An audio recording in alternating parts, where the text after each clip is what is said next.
Judea, desierto junto al Mar Muerto.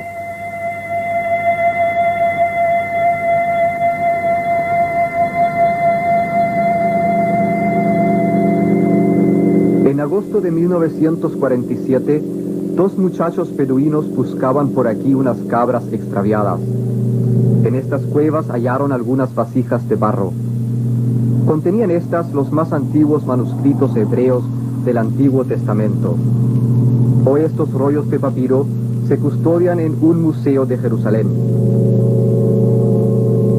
Tales manuscritos tienen más de 2000 años, confirmando la validez de la Biblia como testimonio escrito de un credo religioso a través de los milenios, así como los descubrimientos arqueológicos ratifican la autenticidad de la Biblia como fuente histórica.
Traducida a 1500 idiomas, con más de 3 millones de ejemplares en circulación, base de la fe religiosa de la mayor parte de la humanidad. Ninguna otra obra literaria ha sido tan a menudo escarnecida y quemada, mas solo para ser legada tan fielmente y a través de tan largo tiempo. Biblias manuscritas, decoradas con arte y primor. La primera Biblia impresa, la Biblia de Gutenberg. La llamada Biblia de los pobres. Las ilustraciones describen pasajes del Antiguo y Nuevo Testamento a los fieles que no saben leer. La Biblia de Braille, para los que solo pueden leerla mediante el sentido del tacto. La Biblia forma parte del mundo del presente y en todos los idiomas del universo, sin que falte ninguno, ni el copto, ni el chino, ni el esquimal, ni el hindú, ni el esperanto.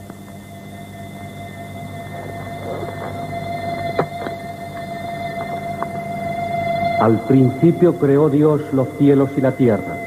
Con esta frase comienza la Biblia. En ninguna otra religión aparece Dios como creador del cosmos. Durante siglos se supuso que no era posible sostener científicamente esta afirmación del Génesis. Hoy los físicos espaciales hablan de explosiones primarias. Nos explican, el mundo surgió de la nada, lo cual coincide con la aserción bíblica. El mundo tuvo un comienzo.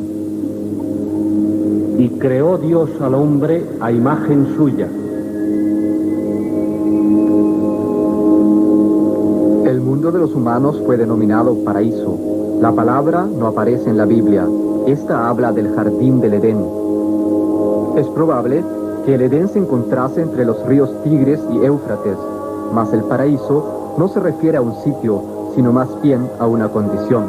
Todo lo que nos da una impresión de belleza, quietud, paz y sentido de equilibrio, donde ni el hombre ni la bestia vivan como enemigos, llamamos paraíso, paradisíaco.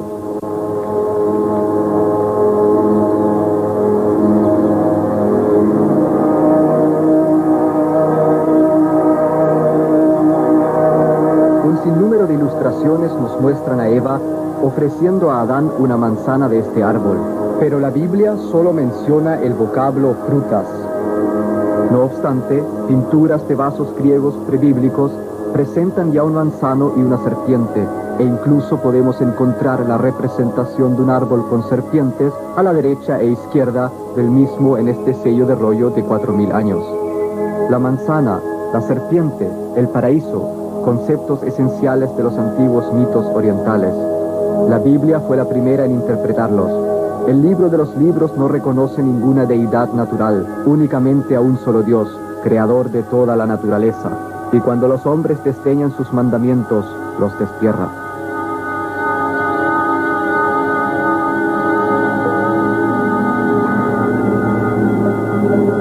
Quizás pues el Éufrates el límite del paraíso. Con certeza, en todo caso, el paraíso es el límite entre los mitos legendarios y las ciencias históricas. Desde principios del siglo XIX, las excavaciones arqueológicas sistemáticas han venido a confirmar muchos pasajes bíblicos. Este es un tel, el campo de trabajo más importante para los arqueólogos. A través de los siglos, la construcción de un edificio de adobes sobre los fundamentos de otro forma colinas como esta. Centenares de ellas no han sido tocadas jamás por la pala del arqueólogo. Solo el 3% de estas han sido reconocidas. Ningún descubrimiento ha desvirtuado las afirmaciones bíblicas. Por el contrario, todas las excavaciones hasta el presente han confirmado sus declaraciones.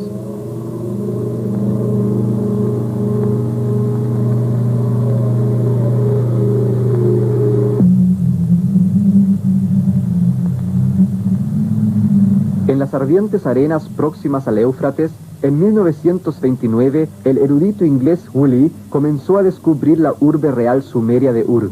Sus hallazgos entusiasmaron al mundo de la arqueología. Pero uno de aquellos, de caracteres sensacionales, dio la vuelta al mundo entero. Woolley telegrafió: hemos desenterrado el diluvio. La cuestión ocurrió así. Las excavaciones alcanzaron una profundidad de 40 metros. Cerámicas de diversas culturas salieron a la luz. Después solo tierra arcillosa. Parecían haber topado con restos de construcciones prehistóricas. Pero Woolley continuó excavando. Después de 3 metros de arcilla, las cestas comenzaron a traer de nuevo vasijas de cerámica. Una capa tan gruesa de arcilla solo pudo haber sido arrastrada por una violenta inundación. Masas de agua 6000 años atrás, debieron haber inundado toda la región. Sin embargo, Woolley se había apresurado al enviar su telegrama, pues excavaciones posteriores demostraron que la región inundada era grande, pero limitada. ¿Es, pues, el gran diluvio una simple leyenda? El hecho de que lo mencione el folclore de casi todas las naciones contradice el argumento. Sin embargo, solo la Biblia lo describe como castigo de Dios a los hombres. Las religiones primitivas colocaban a sus dioses en manos humanas. Así lo ilustra esta escultura de 3 milenios. La Biblia, en cambio, pone la humanidad en manos de Dios, y Dios dispone que un hombre sobreviva al diluvio, Noé. Más de 1000 años antes de Noé, el dictador sumerio Gilgamesh informa sobre la construcción de un arca. Su estatua fue encontrada en la urbe real de Uruk. La similitud de las dos relaciones es asombrosa. La Biblia dice: y calafateas el arca con pez por dentro y por fuera. La versión de Gilgamesh reza: y eché betún natural en el horno. La Biblia informa: de todo viviente y de toda carne meterás en el arca. El texto cuneiforme de Gilgamesh: mete en la barca toda clase de semilla viviente. El libro del Génesis describe de la manera siguiente el final del diluvio: y vio que estaba seca la superficie de la tierra. Los informes de Gilgamesh son más gráficos. Y toda la humanidad se había convertido en arcilla. Tan similar es el pasaje bíblico al canto épico de Gilgamesh. Sobre el lugar de la arribada del arca nos dan los relatos informes diferentes. El arca de Noé tocó el monte de Ararat en la Turquía actual.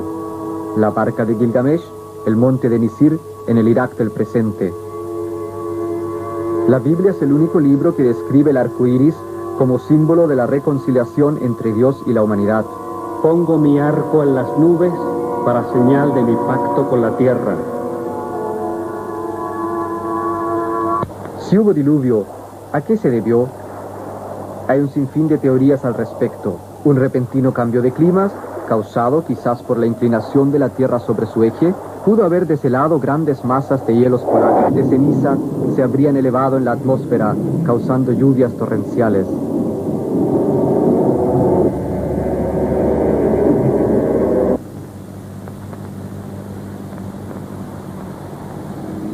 El templo de Ur en Caldea. Aquí los arqueólogos, siguiendo los informes bíblicos, buscaron la patria del primer hombre a quien se dirigió Dios después de Noé. Su nombre, Abraham, Ibrahim, como lo llaman los musulmanes. Todavía no tenemos pruebas de su existencia histórica, pero en los últimos años nos hemos acercado a él. Muchos descubrimientos individuales han contribuido a colocar a Abraham en las perspectivas históricas. He aquí las diversas etapas de los hallazgos. Ur no era, como se suponía anteriormente, un simple almacén de pueblos nómades, sino una urbe real de los sumerios. Los sumerios vivieron hace 5000 años, pueblo de los comienzos de la historia humana, olvidado durante miles de años. Aquí en las extensas llanuras iraquíes, el hombre concibió y formuló lo que consiguientemente sirvió de base a nuestra propia cultura. Los sumerios tenían escuelas, calculaban según un exacto sistema de números e inventaron la escritura. Este era su símbolo para la idea de caminar, un pie. Más tarde este símbolo fue inclinado en 90 grados. Después se usó un tipo de sello para facilitar la impresión de símbolos en la arcilla. Se había creado así la escritura cuneiforme. El primer código legal del mundo fue impreso en caracteres cuneiformes sobre esta columna de 2,5 metros de altura. Por vez primera, los delitos de hurto, fraude y asesinato quedaban sometidos al dictamen de un juez y no a la venganza personal. Entrada a una tumba real sumeria. En ella encontraron joyas y figuras de este grado de perfección, creadas hace 5000 años.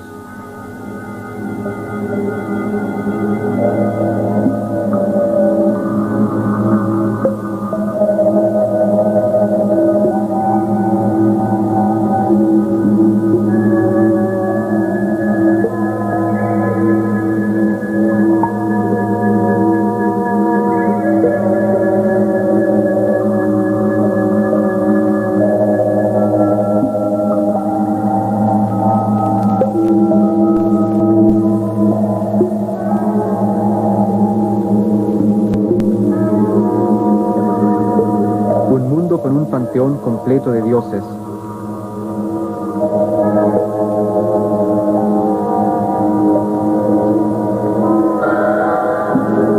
Ha habido muchísimos descubrimientos en Ur, pero ni huellas de Abraham. La búsqueda de este había llegado a un callejón sin salida. Solo una coincidencia pudo contribuir a superar la dificultad. La orilla occidental del Éufrates, escenario de la primera. Mari, otra urbe real sumeria, un nuevo hallazgo.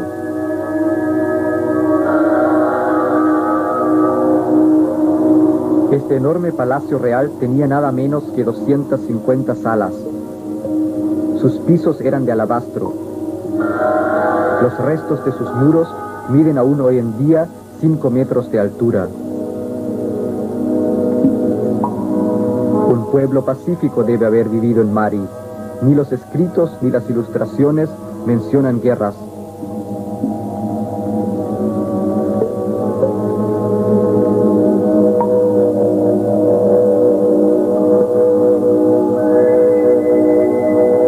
Todas las estatuas nos muestran gentes de grandes ojos y caras alegres.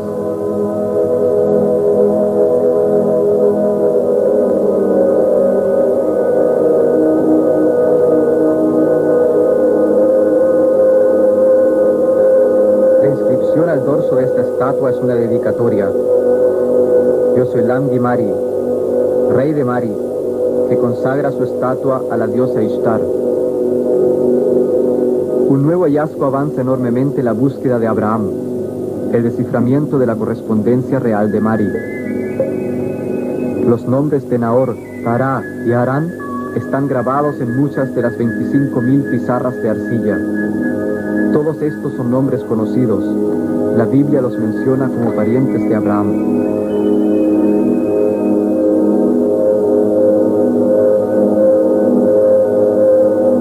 pero en los tableros cuneiformes hay también nombres de lugares.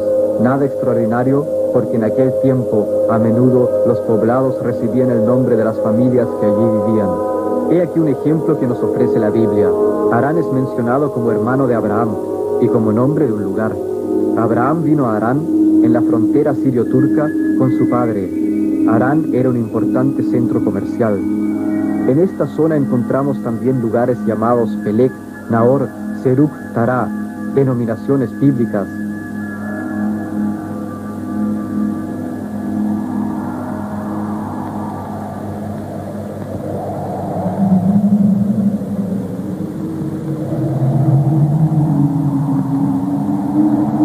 Hoy en día viven campesinos en Harán. Sus casas en forma de colmenas se llaman trulis. Se construyen hoy como se construían hace 4000 años. Hasta ahora no se ha encontrado aquí ninguna indicación sobre Abraham, pero del antiguo Harán se ha excavado únicamente una parte ínfima. Solo en 1976, más de 4 milenios después de los tiempos de Abraham, hallaron los arqueólogos, por primera vez, su nombre. Aquí han comenzado las excavaciones de un tel, el tel de Martish. Después de 10 años de trabajo, las palas de los arqueólogos pusieron al descubierto las ruinas de una capital. Hace 5000 años vivían aquí 250.000 habitantes. Ebla se denominaba en aquellos tiempos esta urbe. En una de las 20.000 pizarras de su archivo estatal, descifró un erudito italiano el nombre de Abraham, una piedra fundamental en la arqueología bíblica. Y los estudios de Ebla están solo en sus principios. El profesor Pettinato explica, entre los textos encontramos también 2 o 3 conocidas historias bíblicas que pueden resultar mucho más antiguas que lo que suponíamos hasta ahora. Tratan de la creación y del gran diluvio. Más importante aún me parece que en las tablas aparezcan nombres de ciudades que menciona igualmente la Biblia, de cuya existencia histórica no teníamos aún testimonios exactos. Me refiero a Adona, Sabaim, Suhar y Sodoma y Gomorra. Una vez más, los arqueólogos han podido comprobar que pasajes bíblicos tomados por simples leyendas resultan auténticos hechos históricos. Añade el profesor Pettinato, apenas comenzamos ahora a enterarnos de pormenores en torno al segundo y tercer milenios antes de Cristo. Es indudable que daremos con otros descubrimientos, quizá más sensacionales aún que los realizados en Ebla. Y tomó Abraham a su mujer Sarai para dirigirse a la tierra de Canaán, más allá de las montañas de Hebrón, hasta las fuentes del Jordán.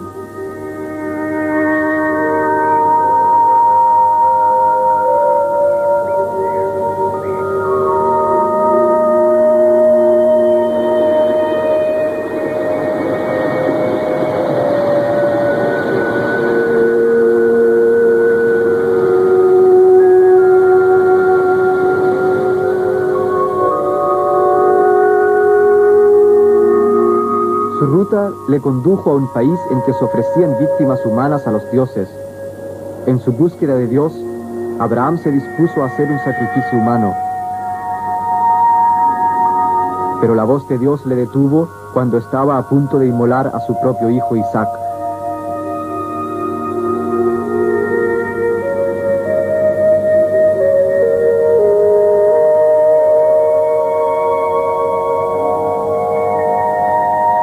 La Catedral de Roca de Jerusalén.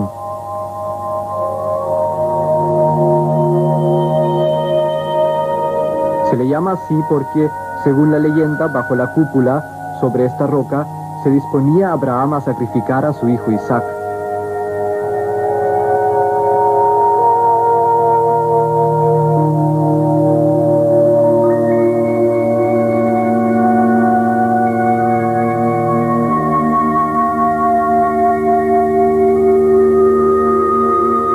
Judíos y musulmanes estiman a Abraham como patriarca de sus pueblos. En esta mezquita, en Hebrón, su tumba es venerada tanto por cristianos como por musulmanes. Abraham es un personaje colosal en la historia de las creencias. Después de los últimos descubrimientos, muy difícilmente podemos poner en duda su existencia histórica.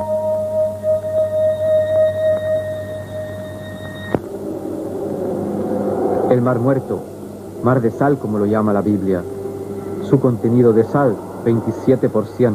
Los grandes océanos contienen solo 3,5%. Sus aguas son tan salinas que en su superficie se forman costras de color mohoso.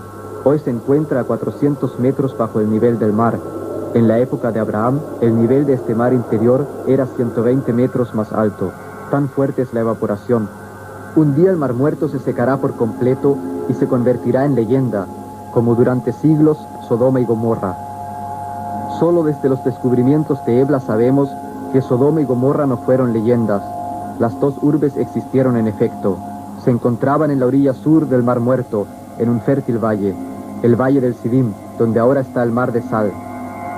Un fortísimo terremoto destruyó el Valle de Sidim y las dos ciudades.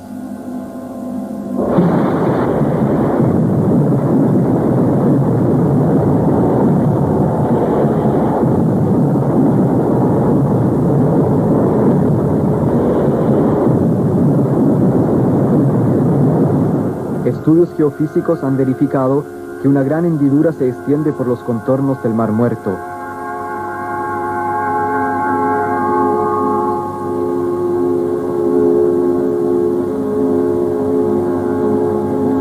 He aquí la historia de José, uno de los nietos de Abraham, hijo de Jacob y favorito de este. Celosos de su posición, 10 de sus 11 hermanos lo arrojaron a un pozo.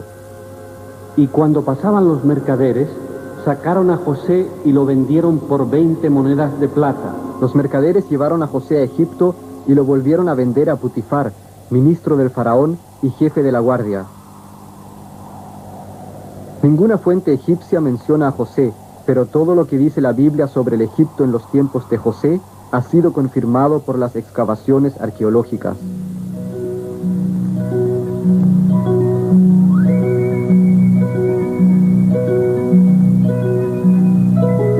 Fundición y forjadura de metales.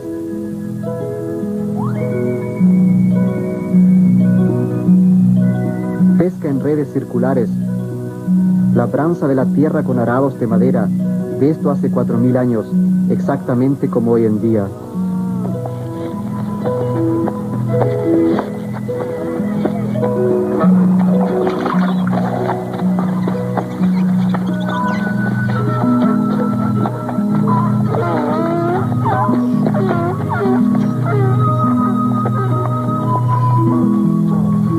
José ganó la confianza de Putifar. Y puso en su mano todo cuanto tenía. Pero la mujer de Putifar trató de seducir a José. Un buen día en que estaban los dos solos en casa, le agarró por el manto diciendo, acuéstate conmigo. Pero José, dejando en su mano el manto, huyó y se salió de la casa. La mujer calumnió a José y este fue encarcelado.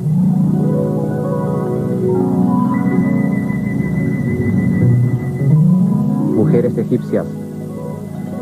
Ya sabían, y muy bien, para hacerse más atractivas y codiciables, realzar sus encantos con la ayuda de cosméticos.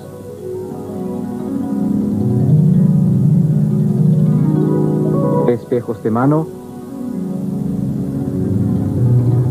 utensilios de maquillaje, perfumes y cremas, horquillas, onduladores y peinetas. El maravilloso cantar de los cantares nos cuenta: cintillo de grana son tus labios. Son tus mejillas mitades de granada a través de tu velo. Qué deliciosos son tus amores, más que el vino.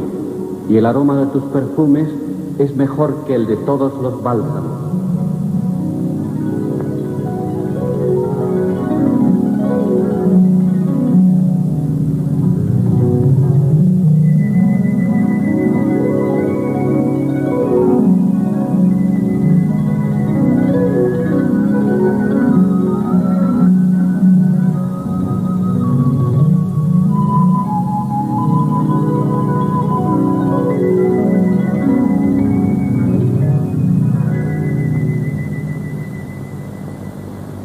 Este cultivadísimo pueblo estimaba en alto grado un don natural, la interpretación de los sueños.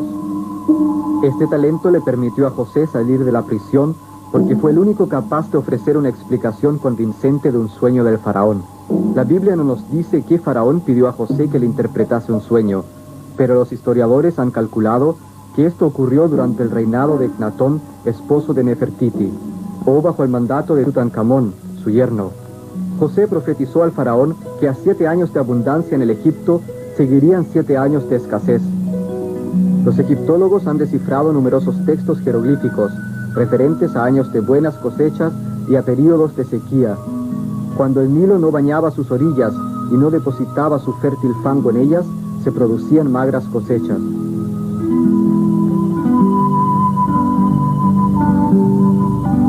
José aconsejó al faraón colmar silos y bodegas. El soberano siguió los consejos y nombró al israelita escriba superior de Egipto, cargo equivalente a virrey. Sobre papiros tomaban los escribas sus notas. Nuestra palabra, papel, deriva de este vocablo. El material pertinente se preparaba a base de un tipo de caña, una planta herbácea. Gracias a su resistencia, los manuscritos del Antiguo Testamento se han preservado hasta hoy.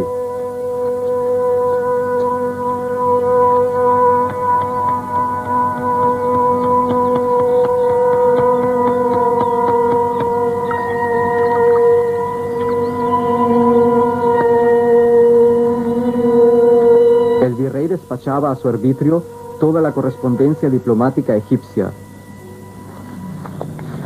Era el segundo hombre en el estado. La Biblia nos cuenta que su carro iba detrás del carro del faraón. José, ahora virrey de Egipto, ordenó llenar los almacenes. Tanto la Biblia como los antiguos informes egipcios nos describen la perfección con que se organizó esta operación.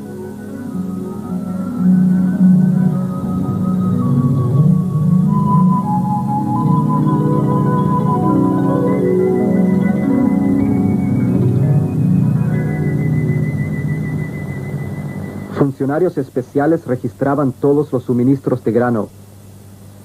La profecía de José se cumplió al pie de la letra. Todos los países circundantes sufrieron hambre. Solo el Egipto tenía los graneros repletos. Hacia las fronteras egipcias acudieron las gentes mendigando pan.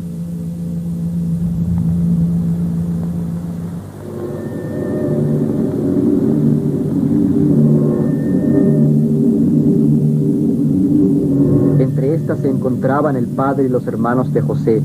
Todos ellos y sus familias se quedaron en el Egipto, según nos relata la Biblia.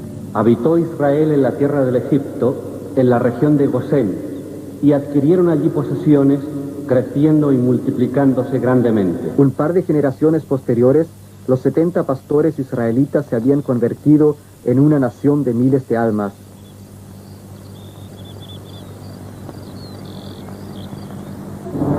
Un nuevo faraón, según las últimas investigaciones, Ramsés II, estimó tal desarrollo demográfico como un peligro para sus dominios. Sentenció a los israelitas a durísimos trabajos forzados en la construcción de sus palacios y ciudades.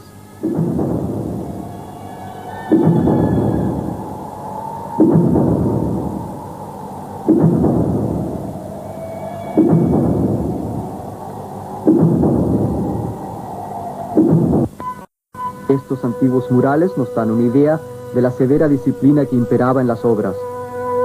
Fáciles de identificar, 2 capataces con sus varas y sus látigos.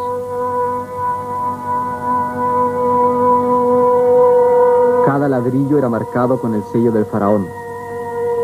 Los muros de la metrópoli real de Ramsés, construidos por los israelitas. Esta capital real está localizada a cierta distancia de las rutas turísticas al este del delta del Nilo. Fue construida con sangre y lágrimas. Hoy en día solo es un extenso campo de ruinas y ripio.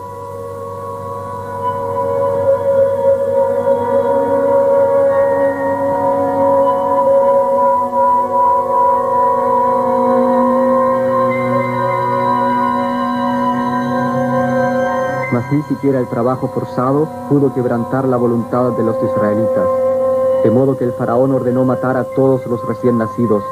La aniquilación de la pequeña nación pareció inevitable. Uno de los recién nacidos, no obstante, escapó de la pena de muerte. Su nombre se escribía así en caracteres egipcios: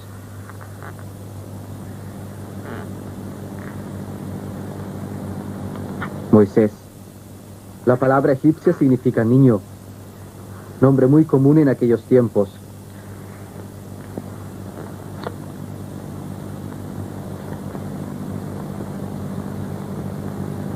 En esta ribera, al sur del Cairo, según se dice, una princesa egipcia lo recogió de las aguas del Nilo.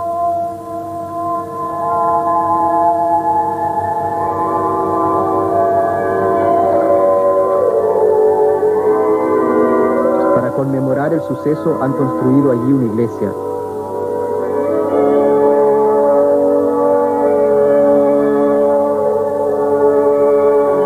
¿Fue en realidad Moisés salvado de las aguas? Probablemente no, porque la frase "mi madre me puso en una pequeña cesta de cañas y me entregó a las aguas del río" no aparece en la Biblia, sino en estas pizarras cuneiformes mucho más antiguas.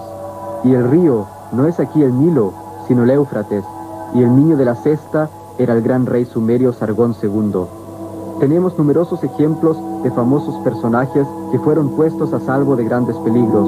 Todos ellos tienen el mismo significado: un hombre predestinado a salvar a su propio pueblo, como él mismo lo fuera una vez. Este es el caso de Moisés. Cuando vio Moisés las brutalidades que infligían a los suyos, golpeó mortalmente, niño aún, a uno de los capataces egipcios.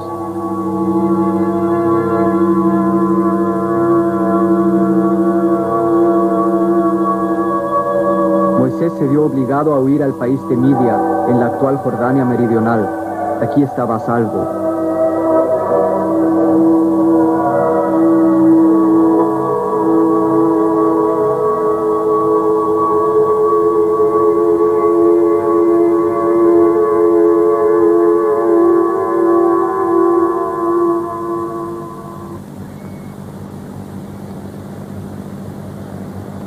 En aquel entonces, como ahora, el desierto era un mundo de hombres, la patria de los beduinos.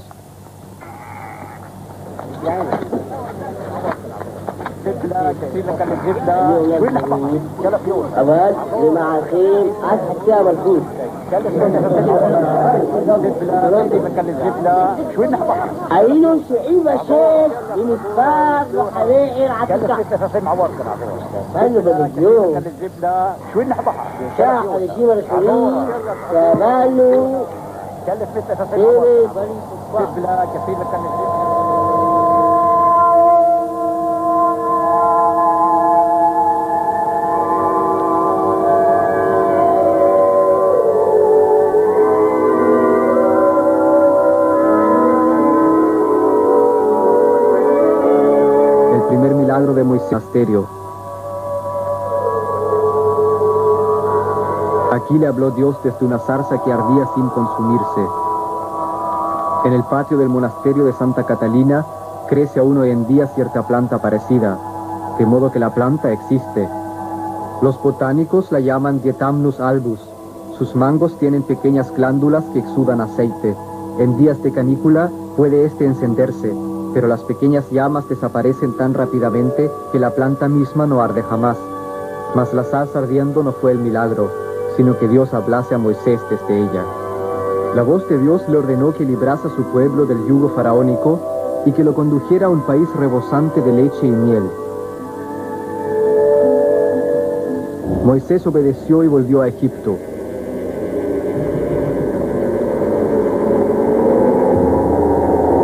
Pero un nuevo faraón, que no sabía nada de Moisés, no estaba dispuesto a deshacerse de unos trabajadores tan baratos.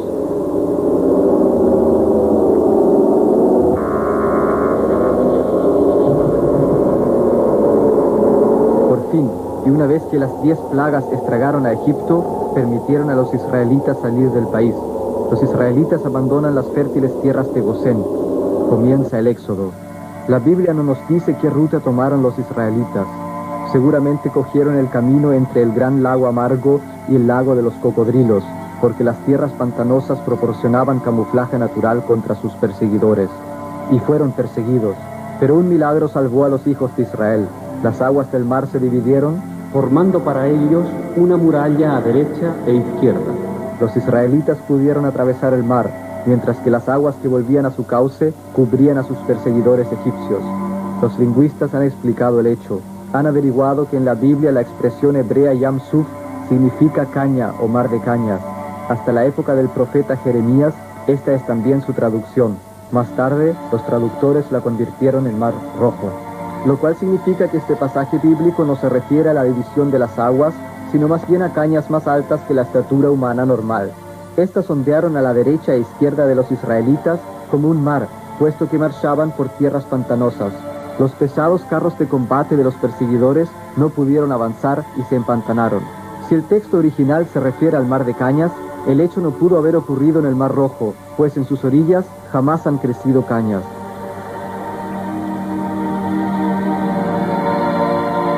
Iba el Señor delante de ellos, de día, en columna de nube. Torbellinos de arena como este no son nada del otro mundo en estas regiones, pero en el verde país de Gosén no se produce ninguno. Este fenómeno natural pudo haber sido un signo para los israelitas, en el sentido de que Dios estaba de su parte y de que marchaban por la ruta adecuada.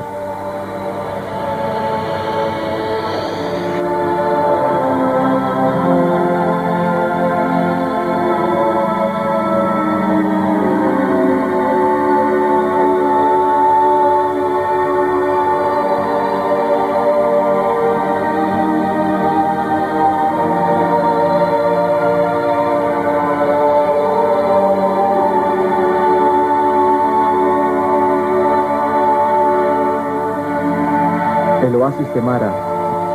Nos dice la Biblia: No podían beber el agua de Mara por ser amarga. aún hoy en día las aguas de este oasis son salinas y sulfurosas, tan amargas como las describe la Biblia. A menudo los hijos de Israel, enloquecidos de sed, deben haber divisado muchos espejismos de agua en el horizonte del desierto, como este.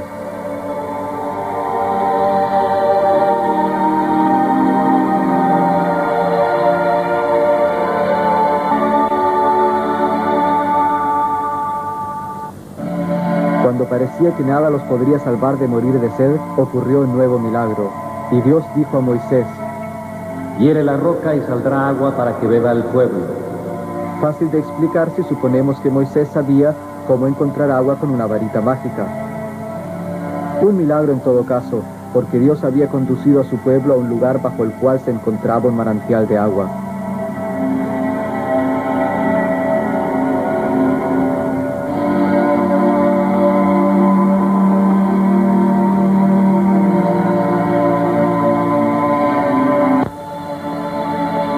Repasando el paisaje bíblico siguiente, nos tomamos una idea de cómo deben haber sido las agotadoras jornadas a través del desierto. ¿Quién nos diera que muriéramos a manos de Yahvé en Egipto cuando nos sentábamos junto a las ollas de carne?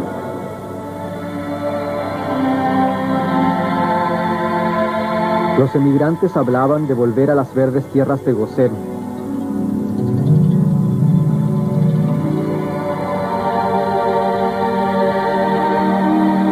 Otro paisaje bíblico incomprensible durante siglos era la historia del pan de los cielos. Cuando el rocío se evaporó, vieron sobre la superficie del desierto una cosa menuda como grano. Los hijos de Israel, al verla, se preguntaban: ¿qué es esto? En antiguo hebreo, ¿qué es esto?, se dice manú. El profesor Denim de la Universidad Hebrea de Jerusalén explica lo que es el manú.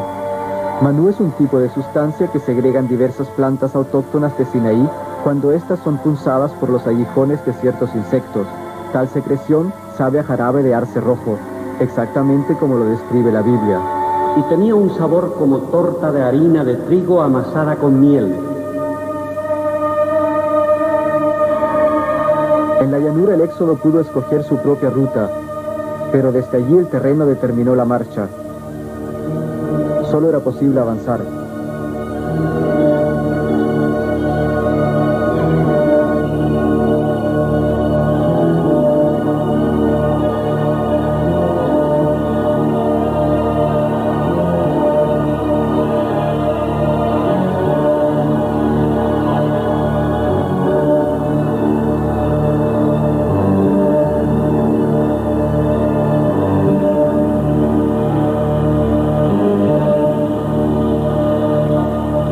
Surgió en la llanura. En su cima tuvo lugar el milagro esencial, el mayor.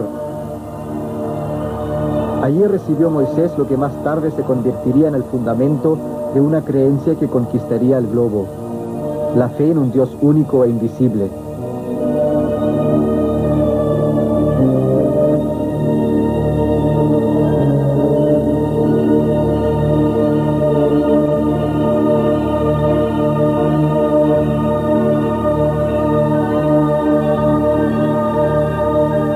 hijos de Israel, ínterin, se habían instalado en el valle.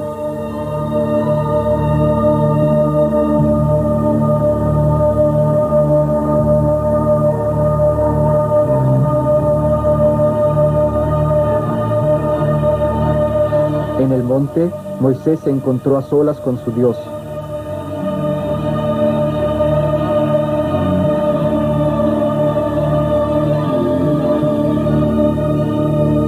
Pero el pueblo pierde la confianza en Moisés. Principia a danzar en torno a un becerro de oro, adorando una vez más a ídolos y deidades animales que había conocido en Canaán y Egipto. El concepto de un Dios único e invisible resultaba demasiado profundo para ellos.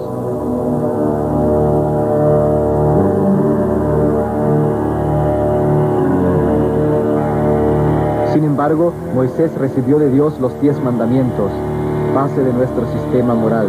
Y aquí se proclama por primera vez un principio, la demanda de Dios de su exclusivo derecho sobre todos nosotros. Yo soy Yahvé, tu Dios. No tendrás otro Dios que a mí. El mensaje de Moisés resultó más poderoso que todos los ídolos del mundo antiguo. Ordenaba a los hijos de Israel destruir el becerro de oro. Los israelitas obedecieron. Muchas famosas ilustraciones muestran a Moisés hastado a causa de una traducción errónea. En los primeros manuscritos de la Biblia encontramos la palabra hebrea karán. Significa tanto destacarse como resplandor. El vocablo karán debemos comprenderlo así. Moisés fue iluminado por el resplandor del mensaje que había recibido en el monte. Moisés continuó dirigiendo a su pueblo a través del desierto, que es vasto y terrible.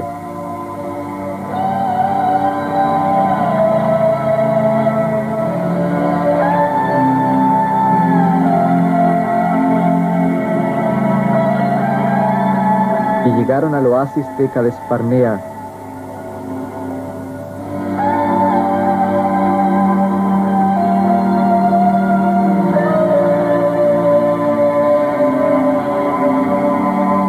Solo después de algunos años se trasladaron al país de Edom.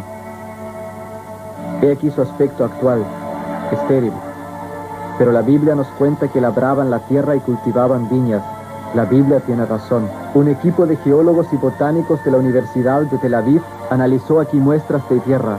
Sus descubrimientos fueron inequívocos. En torno al camino real, los terrenos estaban cubiertos de campos cultivados en la época del Éxodo. Moisés condujo a su pueblo hasta el monte Nebo. Desde aquí pudo divisar la tierra prometida, pero nunca puso pie en ella.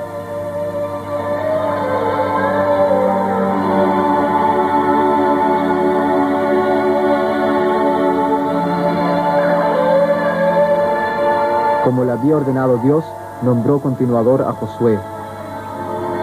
Bajo la jefatura de Josué, volvió a imponerse una medida higiénica que había caído en desuso en el desierto y que todavía es el signo del pueblo elegido, la circuncisión.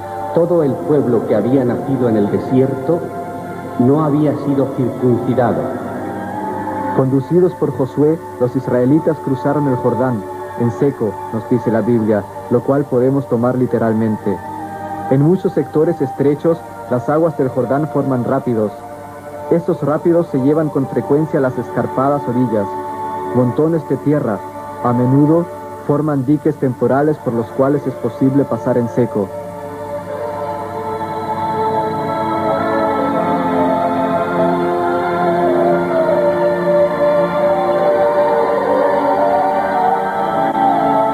El oasis de Jericó.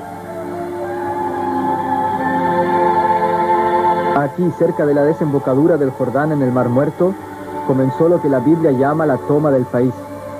Jericó es uno de los poblados más antiguos del mundo, data de hace unos 10.000 años. Sus muros estaban probablemente ya destruidos al iniciarse la invasión, posiblemente por un terremoto, como las vecinas Sodoma y Gomorra. Dice la Biblia: y cuando el pueblo, oído el sonido de las trompetas, se puso a gritar, las murallas de la ciudad se derrumbaron. Es probable que la ciencia jamás dé una explicación adecuada a esa afirmación bíblica. Las murallas se derrumbaron.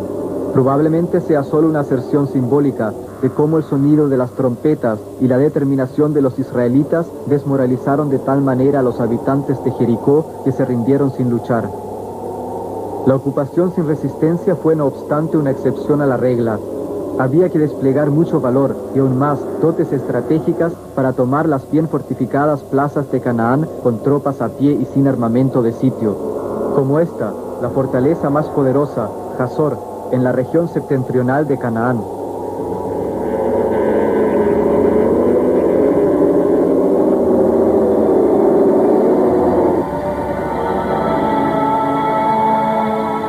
Se apoderó Josué de todo el territorio, conforme a todo lo que Yahvé había dicho a Moisés, y se lo dio en heredad a Israel por partes según sus tribus.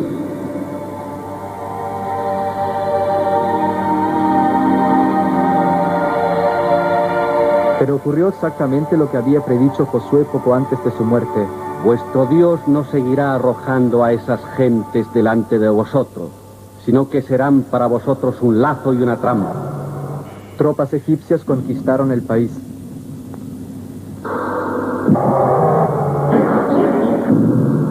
Enlazados fueron deportados los israelitas al Egipto.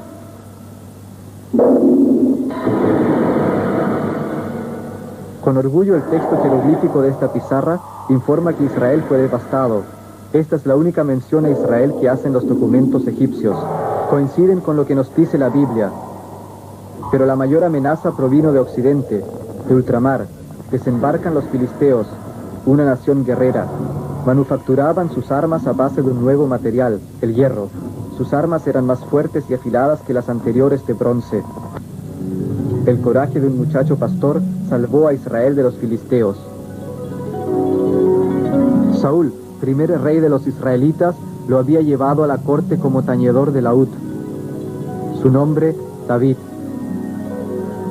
Su duelo con el filisteo Goliat sirve de parábola de la fe de un hombre débil que sabe superar cualquier peligro. Una parábola, pero basada en hechos históricos. Sabemos dónde tuvo lugar la lucha, aquí, en Wadi Esumt, la tierra de las encinas. Los esqueletos descubiertos nos demuestran que los filisteos eran, en efecto, muy altos. Sabemos que su armamento de hierro era superior. Sabemos que los duelos en aquellos tiempos dirimían las disputas. Sabemos que entonces, como ahora, los muchachos pastores llevaban hondas en sus mochilas.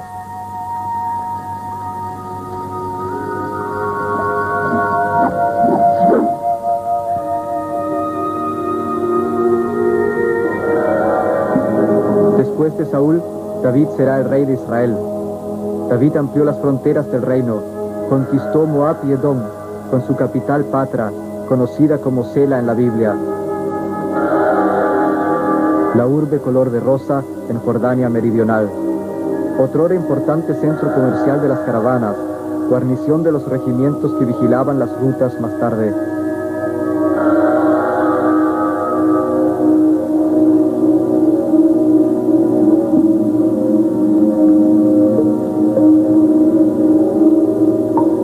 David conquistó muchas ciudades, pero fue la toma de una urbe en particular la que determinó su primacía sobre las tribus cananeas, la conquista de Jerusalén. El nombre original, Urusalima, significa urbe de la paz.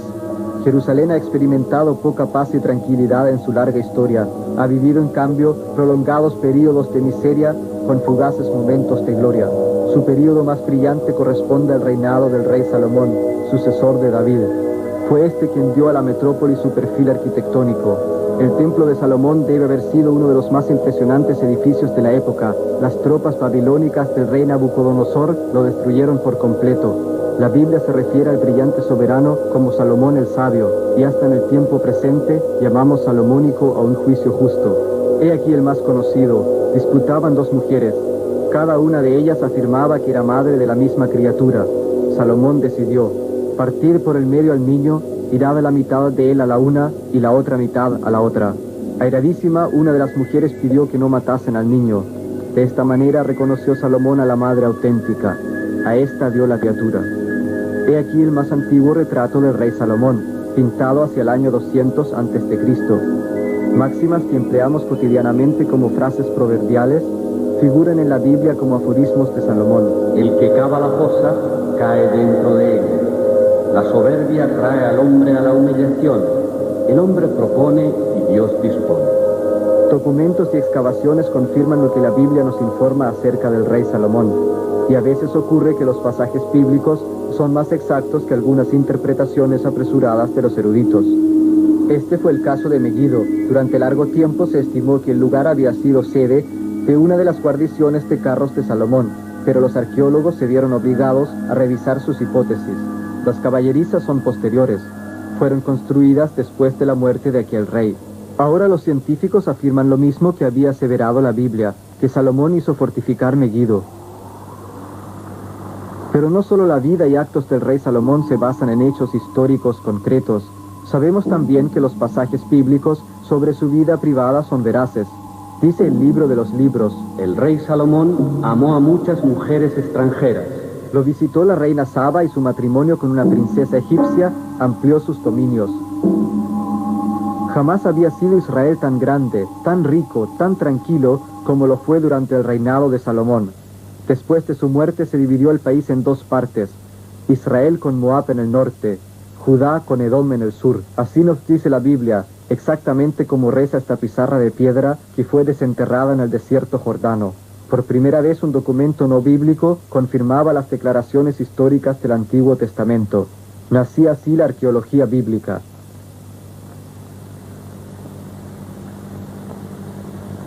Más peligroso que el ataque de potencias extranjeras al reino de Salomón fue la amenaza a la fe. Una fenicia, esposa del rey Acab de Israel, trajo consigo al país el culto a Baal, con sus crueles ritos sexuales e ídolos como este.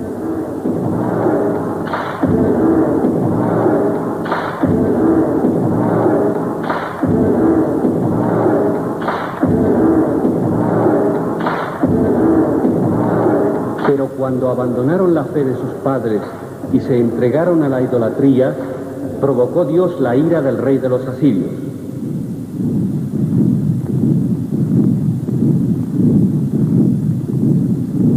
El ataque de los asirios a Israel es interpretado en la Biblia como un castigo de Dios. 700 años antes de Cristo, cuando se celebraban los primeros Juegos Olímpicos en Grecia, se encontraban los asirios en la cima del poder. Una nación estrictamente organizada, proveniente de Mesopotamia, entre el Éufrates y el Tigris.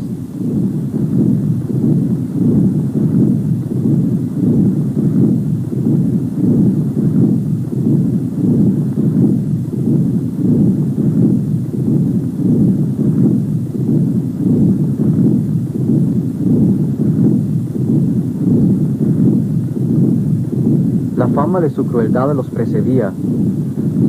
Los prisioneros eran empalados o degollados.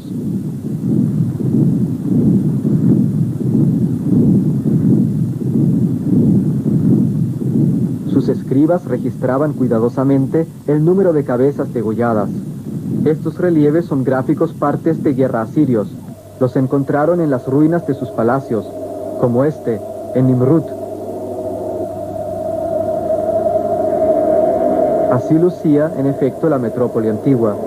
El arte asirio del relieve enfocaba su atención sobre escenas bélicas y de caza, como esta descripción de la caza de un león real hace 2500 años.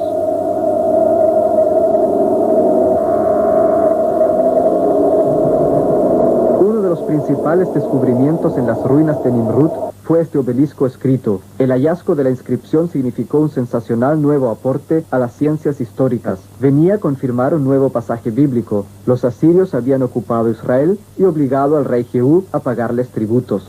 Otro testimonio de la veracidad histórica de la Biblia que se remonta al período de las guerras de conquista asirias.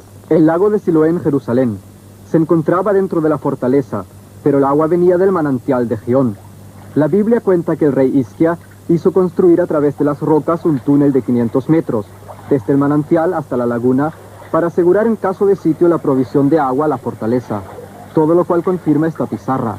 Alaba la labor de ingenieros y trabajadores que cavaron el túnel por los dos costados, encontrándose ambos grupos en el centro del mismo.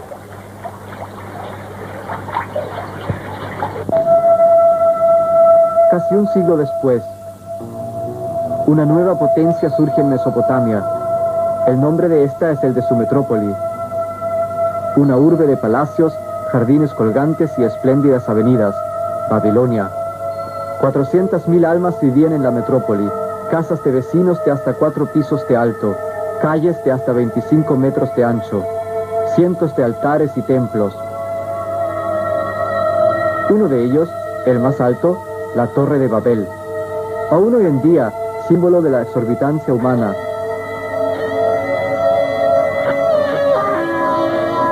Esta metrópoli fue el centro de una potencia suficientemente fuerte para conquistar todo el imperio asirio, tal como había profetizado la Biblia. Poco encontramos aquí que nos recuerde su antiguo esplendor.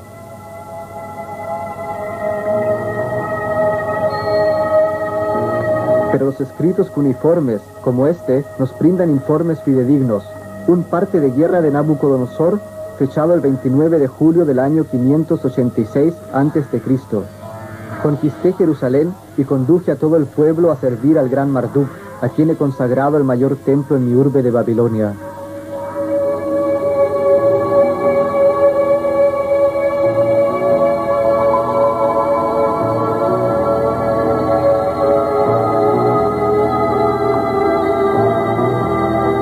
Comenzaba así el cautiverio de Babilonia. Los judíos cautivos entran por la puerta de Ishtar, diosa del sol, en la Babilonia de Nabucodonosor.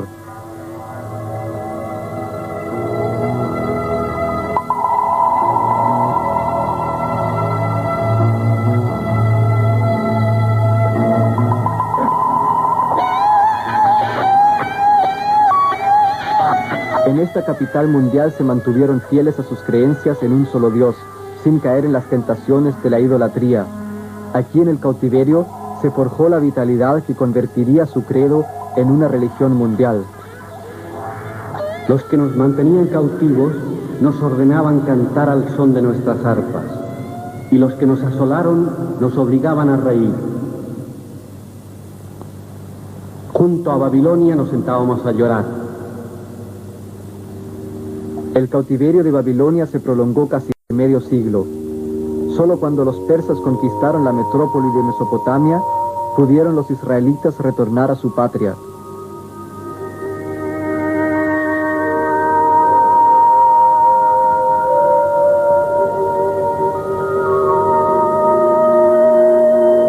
Años después pasa arrasando reinos e imperios un adalud a la cabeza de sus ejércitos, Alejandro Magno. Con Alejandro vienen las costumbres y la cultura helenas a Palestina, como atestigua hasta el presente esta soberbia arquitectura. A estas alturas se escribe el Antiguo Testamento, en lengua helena, la Septuaginta.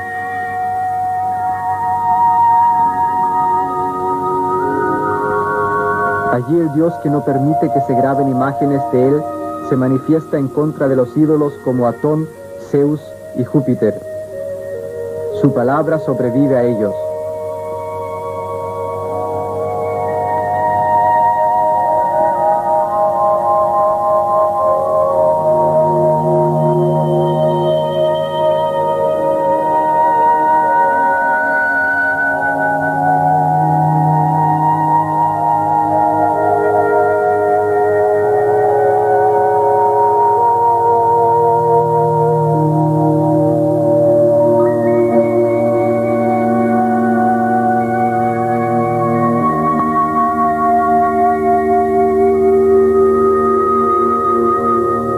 Siglos más tarde, las legiones romanas de César Augusto dominan todo el Mediterráneo y extensas regiones de Europa.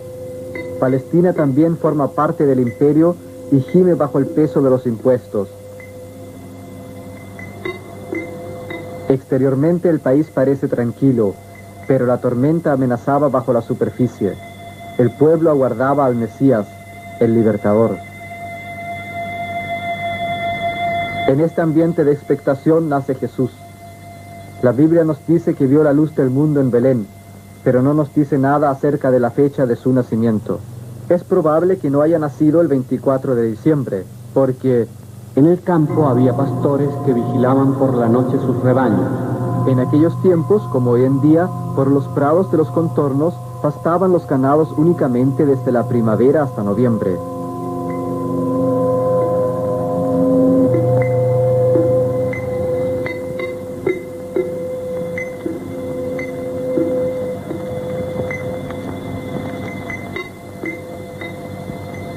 Antes que los pastores, otros hombres se habían enterado ya del nacimiento de Jesús. Los sabios de Oriente, la leyenda de los sabios, o magos, es decir, astrólogos. La misma los convierte en reyes. Se habla de tres, se les dio nombre y hasta diferentes colores de tez. Nada de ello nos dice la Biblia, solo habla de sabios que divisaron una estrella. ¿Qué clase de luminoso lucero fue aquel? Johannes Kepler, padre de la astronomía moderna, volvió a descubrir la estrella. En 1630 testifica en su libro de Stella Nova que no solo fue uno el lucero de los bíblicos sabios, que se trataba en realidad de tres estrellas. Calcula que en el año 7 a.C., los planetas Mercurio, Júpiter y Saturno se acercaron tanto que combinaron sus fulgores, dando al fenómeno cósmico la apariencia de una enorme estrella. Esos cálculos son exactos, lo que significa que Jesús nació 7 años antes del comienzo de nuestra era. El pueblo de Belén se ha convertido en ciudad, meta del peregrinaje de creyentes del mundo entero.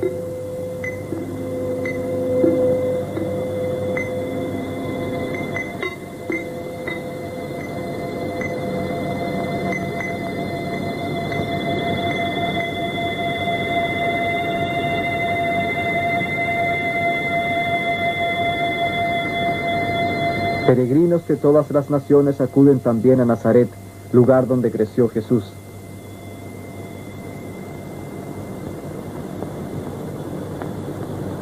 En aquella época Herodes gobernaba Palestina, rey por la gracia de Roma, dictador y, como la mayoría de los tiranos, obsesionado por las construcciones. Sobre esta roca construyó su palacio, el Herodium. La fortaleza rocosa de Masada, junto al Mar Muerto.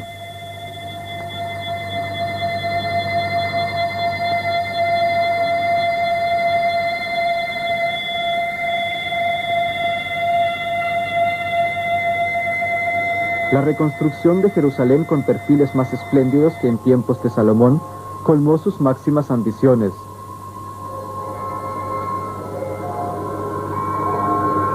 Un modelo construido a base de los hallazgos arqueológicos nos muestra cómo era Jerusalén en tiempos de Jesús.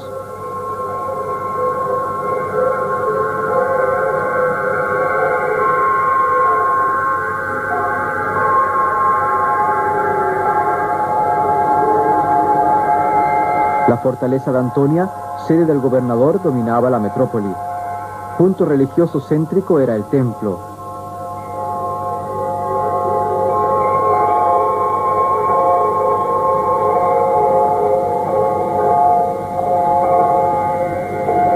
Solo sus fundamentos se han mantenido hasta el presente.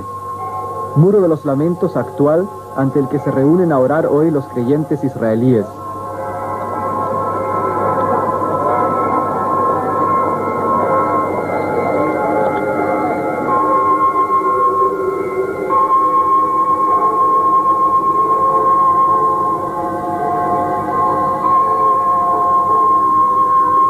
No contamos con testimonios extrabíblicos sobre el asesinato de los niños de Belén que nos relata el libro de los libros.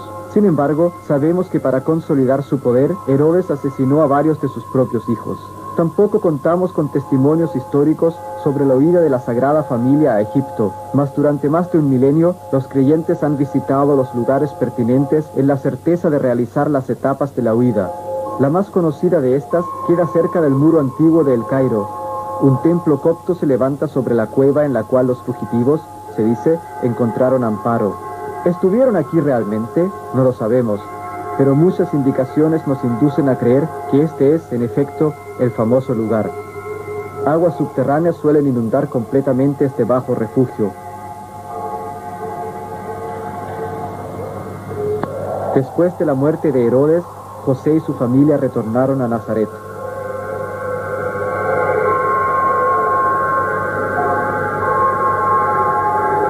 Jesús tenía 12 años cuando la Biblia lo vuelve a mencionar.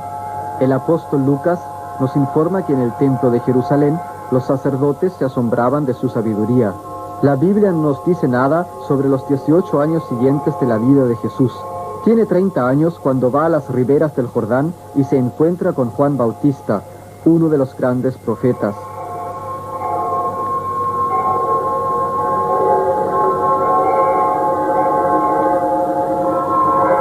Jesús oye sus enseñanzas y se hace bautizar por él. Muchos temían a Juan por el esperado Mesías, pero él lo negaba con estas palabras: Yo soy la voz que clama en el desierto. No solo en la Biblia encontramos esta frase, sino también en uno de los rollos escritos descubiertos en las cuevas de Qumrán. Estos textos provienen de la biblioteca de una orden monástica que escribió su confesión de fe 2 siglos antes de Cristo. Las ruinas del monasterio de Qumrán, cerca del Mar Muerto. En el piso del monasterio podemos ver varias grandes cisternas. Reunían el agua que conducían desde las montañas canales de piedra. Las cisternas mantenían más agua que la requerida para usos normales. Los monjes necesitaban agua en abundancia porque las reglas de su orden los obligaban a efectuar cotidianos lavados bautismales. Todas las mañanas subían por estas escaleras a la ceremonia. Escenas, o hijos de la luz, llamaban a estos monjes. Sus rollos de papiro y cuero contenían no solo los manuscritos más antiguos del Antiguo Testamento, evidencian además el alto rango espiritual de esta comunidad religiosa.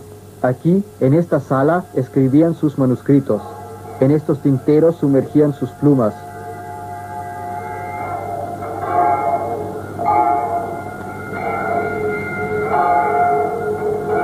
Al fondo, una de las urnas de arcilla en las que se conservaron los rollos.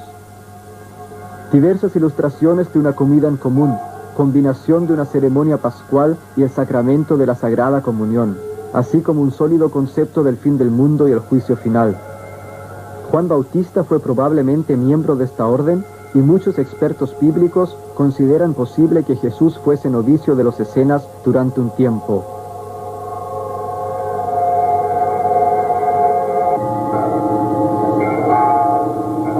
No solo la similitud entre los sermones de Juan Bautista y las enseñanzas de los Essenas tiende a confirmar esta teoría, sino también las proximidades de las riberas del Jordán, donde el profeta predicó y bautizó a Jesús, al alcance de la vista del monasterio. Habiendo oído Jesús que Juan había sido preso, se retiró a Galilea y se fue a morar a Cafarnaúm, situada a orillas del mar. Aquí en el lago de Genezaret, predicó sus enseñanzas que culminaron con una demanda inaudita. Está escrito: ama a tu prójimo como a ti mismo. Pero yo os digo, amad a vuestros enemigos. Disponemos de pocos testimonios sobre la vida de Jesús. Ninguna de las epístolas dirigidas a César Tiberio hace la menor referencia a él. Ningún documento romano lo menciona. Todo lo que sabemos de él se fundamenta en las declaraciones de varios testigos oculares. Esta epístola de Pablo se basa en las informaciones que le proporcionó directamente Pedro. Tenemos más retratos de Jesús que de cualquier personaje histórico. Cerca de 60.000 biografías nos describen su vida y sus doctrinas. Ni los más escépticos ponen en duda su existencia histórica.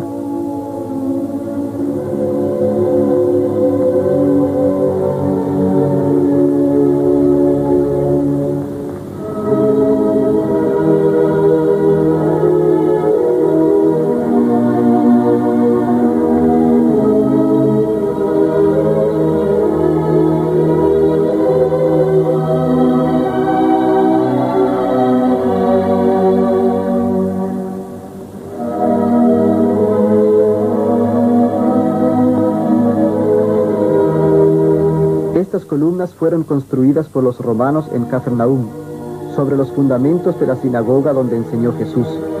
Es aquí donde comenzó la controversia que terminaría en su muerte. En estos campos reunió él a aquellos 12 hombres dispuestos a desafiar todo para seguirlo.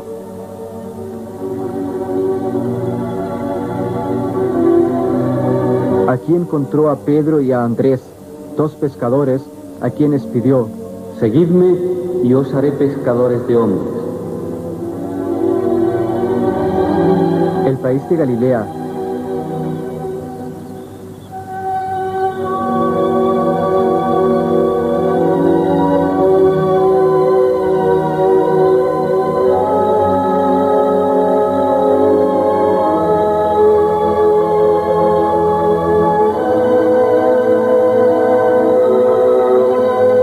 Estos apacibles campos le inspiraron sus parábolas.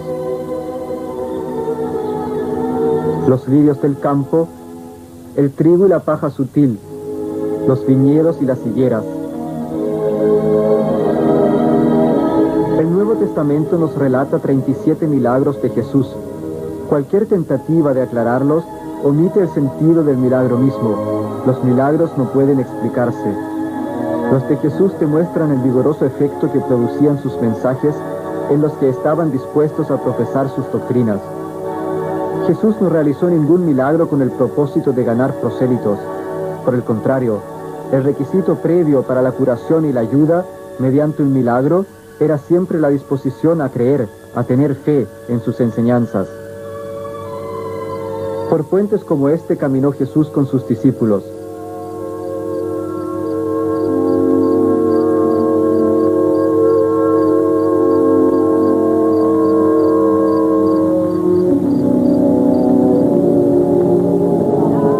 Sus adeptos marchaban detrás de él por caminos como este. Les hablaba en arameo, la lengua común del pueblo. Los sacerdotes predicaban por su parte en hebreo. El arameo, el idioma de Jesús, se habla y se canta aún en pequeñas comunidades como esta en Maalula, cerca de Damasco.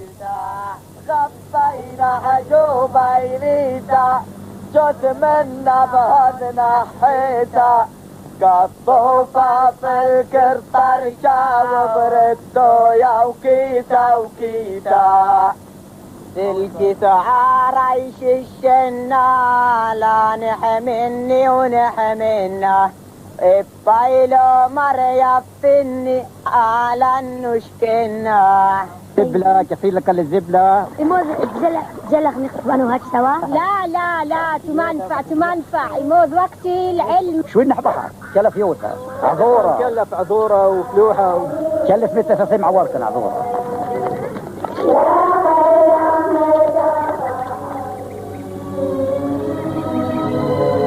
De todos los caminos de Jesús, uno nos es muy conocido, el postrero, hacia Jerusalén, camino a través del desierto de Judea hacia Jericó. En estas soledades viven hoy monjes. Aquí se sienten más cerca de Dios.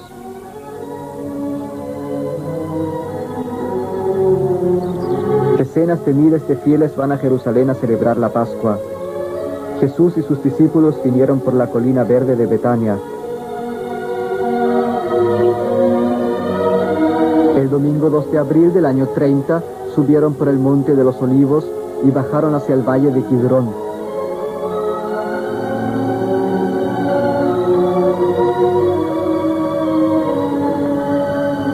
Para entrar en Jerusalén por la puerta oriental. En el presente la puerta está tapiada. La metrópoli estaba repleta de peregrinos. Por las calles y avenidas reinaba gran animación. Las exclamaciones e himnos de los peregrinos se mezclaban con el vocerío de los mercaderes, las oraciones de los sacerdotes, los gemidos de los 30.000 animales sacrificados y las recias órdenes de los guardias romanos. Por las estrechas callejas se apretujaban las gentes, así como en el tiempo presente.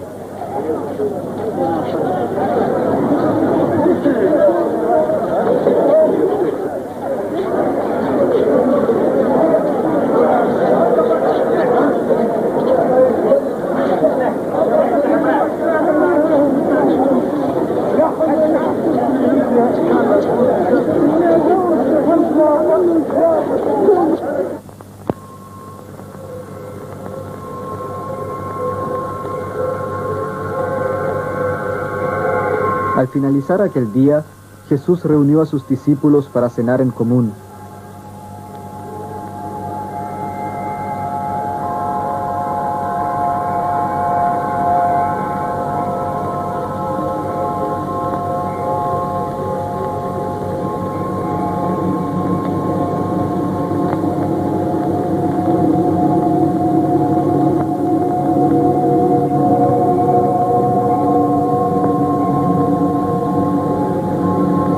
Jesús y sus apóstoles salieron de la ciudad por estas gradas.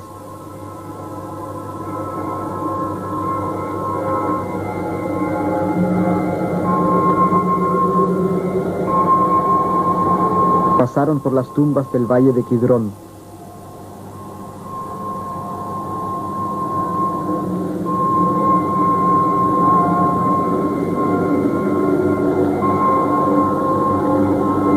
El monte de los olivos. Pasaron la noche en el jardín de Getsemaní.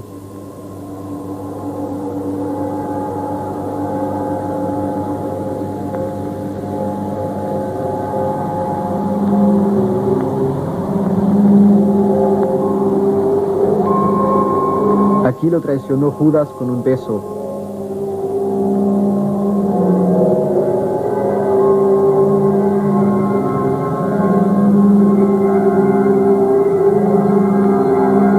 Jesús estaba de pie en las piedras de esta plataforma cuando Poncio Pilatos, gobernador de Jerusalén, apremiado por los altos sacerdotes, lo condenó a muerte en la cruz.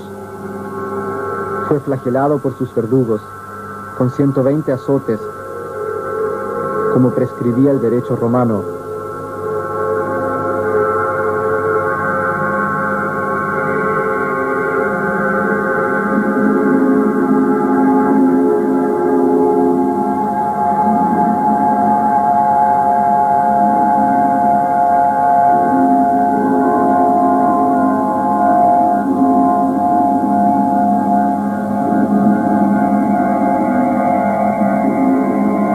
Estas muescas tiraron los legionarios el picaporte de la puerta del tribunal. Jesús partió abrumado por la cruz. Su ruta final,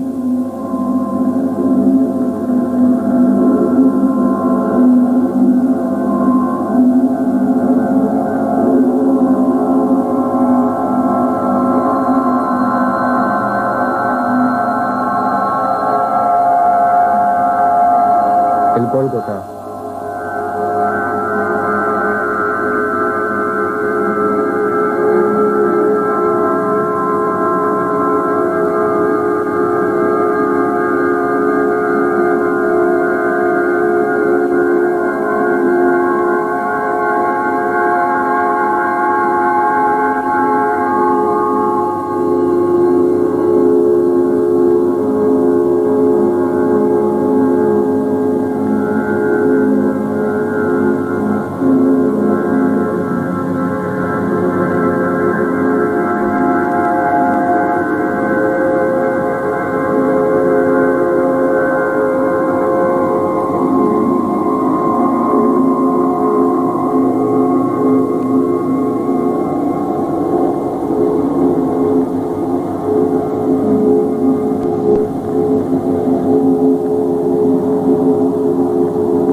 Jesús de Nazaret murió a la edad de 37 años, el viernes 7 de abril del año 30.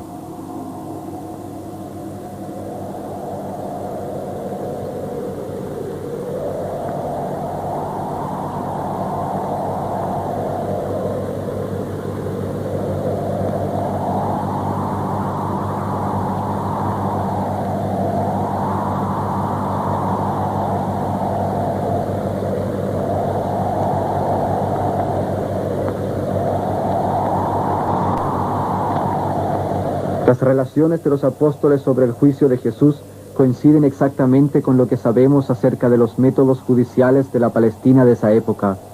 Tomaron pues el cuerpo de Jesús y lo fajaron con bandas y aromas, y lo pusieron en un nuevo sepulcro.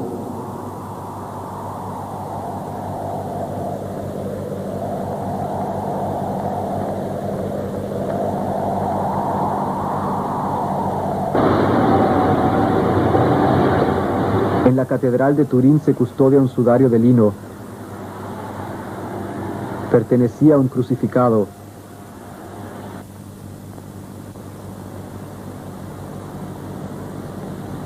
Reposa en este relicario. Lo exponen a los fieles en las principales fiestas religiosas. Análisis químicos y pruebas electromicroscópicas han probado que tiene por lo menos 2000 años, que proviene de Palestina, Los restos de polen de ciertas plantas que solo crecen en aquel país confirman el acerto. Las manchas negras y blancas en los bordes del cuadro son huellas de quemaduras. En un incendio ocurrido en el siglo XII, el paño sufrió leves quemaduras. Monseñor Ricci, director de una comisión de expertos, nos dice: en 1898 el sudario fue sometido a un experimento que impresionó por igual a creyentes y especialistas. Fotografiaron el paño y apareció la imagen de una víctima crucificada. Esto solo es posible si el sudario no cubre más de 3 o 4 días el cadáver. De otra manera, el tejido se corrompe con este. Usualmente los sudarios envolvían los cadáveres para siempre. Estas son las fotografías del año 1898. A la derecha, las positivas de frente y del dorso. A la izquierda, las negativas. Potrete vedere adesso in questa fotografia a grandezza naturale. Esta es una diapositiva del sudario en tamaño original. Muestra la impresión del cuerpo desde el frente. He aquí el tórax con una herida de lanza. Ferita del cuore, mani con la ferita. Las heridas de los clavos en las muñecas. Del carpo, ma soprattutto fermate la tensione sopra il volto. Y la cara del crucificado. Tutta l'impronta ora la possiamo documentare. Las manchas rojas en el filme marcan las huellas de la sangre. En las fotografías aparecen de color gris. Los análisis químicos han demostrado que se trata de sangre humana. Las huellas de sangre de la flagelación se diferencian de la de los clavos. Esta es la diapositiva con la impresión del dorso del crucificado. Se pueden reconocer fácilmente las huellas de los azotes. La superficie del corpo che è segnata. El condenado fue atado a las vigas transversales de la cruz que yacía en el suelo. Después lo clavaron a la misma. Las palmas de la mano son demasiado débiles para sostener el peso del cuerpo.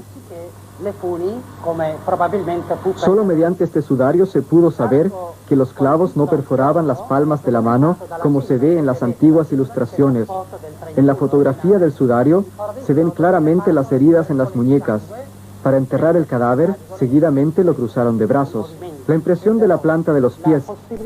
En la crucifixión ambos pies fueron hincados con un solo clavo fuerte a la viga vertical de la cruz.